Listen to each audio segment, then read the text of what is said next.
Guys, যে সকালে যে ব্লগটা ছেড়েছিলাম ওটা তো পুরো ব্লগটা যায়নি সবারই কাছে, পুরোটা আসেইনি। তা এখন আমাদের যে পাদরার যে পুরো বাজারের হালত ওটা যে দেখা পাচ্ছিল ওটা তো পুরো দেখানো হয়নি। তা এখন প্রায় তোমার বাজারে যে 1,10,000 টাকা সোনার দাম হয়ে গেছে। তা কে কাজ হবে কি করে, কে কাজ দেবে? তা ওই জন্যে যে বাকি যে ব্লগটা আছে ওটা দুসরা পার্ট যেটা ওটা দেখাবার আছে যে আমাদের সোনার দোকানে কি চলছে এখন। এই দেখুন, এটা হচ্ছে আমাদের সোনার দোকান।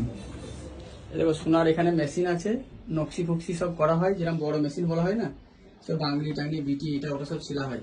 তা এখন যা 1,00,000 টাকা সোনার দাম হয়ে গেছে, যা অবস্থা হয়ে গেছে কাজের, এই সোনার দোকানে এই ঘুগনি চপ, এটা হচ্ছে চপ, সিঙ্গারা চপ,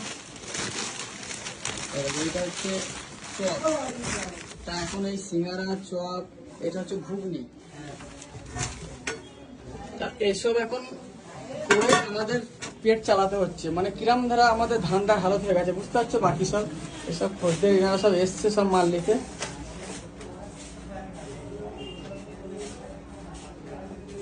যে বাঙালির যে এরকম যে কাজ ঠান্ডা হয়ে গেছে, আমাদের যে পরিস্থিতি, এটা সবকে জানানোর জন্য। আর আমার যে ফলোয়াররা আছে তারা লাইক কমেন্ট একটু করে দেবে, শেয়ার করে দেবে।